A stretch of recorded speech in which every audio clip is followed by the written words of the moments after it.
At the center of a debate is a mental health transitional living home in Northglenn, less than 1,000 feet from school. I know a lot of you are here because of your interest in Northglenn. And just a few miles away, a conversation during a town hall Sunday. But it is completely unfair that this is the situation we're being left in, to know that at any moment our kids are in danger because the state just up and felt like. These homes offer behavioral and mental health services in a less restrictive setting. Residents voice their frustration about how sex offenders could be housed in these homes run by the state of Colorado, so close to kids in the classroom. Sometimes these facilities are a little bit of a concern to the neighborhood for other things. Legislators, including Democratic Representative Lori Goldstein, are working on a bill to address this very topic. We recognize that there have been problems in that one and in some of the other ones around the state. She's working with Democratic State Senator Kyle Mullica.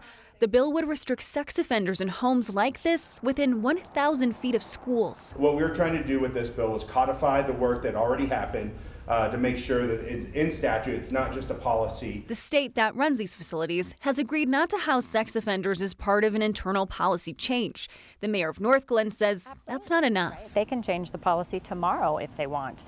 It really feels like an empty gesture, right? They're trying to get us to calm down and possibly back off. Mayor Meredith Leidy says Northglenn has its own ordinance restricting sex offenders from living within 1,000 feet from a school. And so this is one of those moments where the state has overridden our home rule and said, we're going to do it anyway. That facility never should have opened. Residents at Sunday's town hall shared opposition and support. One of my concerns with this bill is what is the alternative? Because by enacting this, we are removing a treatment option for individuals who need treatment options. Treatment reduces recidivism. An issue that overtook a town hall with discussions that won't stop anytime soon. So what we would like to do is have more conversations around how do we make sure all our transitional living places are safe for the neighborhood. And so we're going to be morphing into that.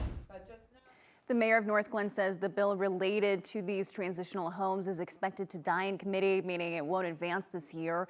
In a statement, the Colorado Department of Human Services said it agreed to change its statewide internal policy to not admit individuals who are required to register under the Sex Offender Registration Act, and said they would appreciate good faith collaboration from the city of Northglenn. In the studio, Angela McCall, 9 News.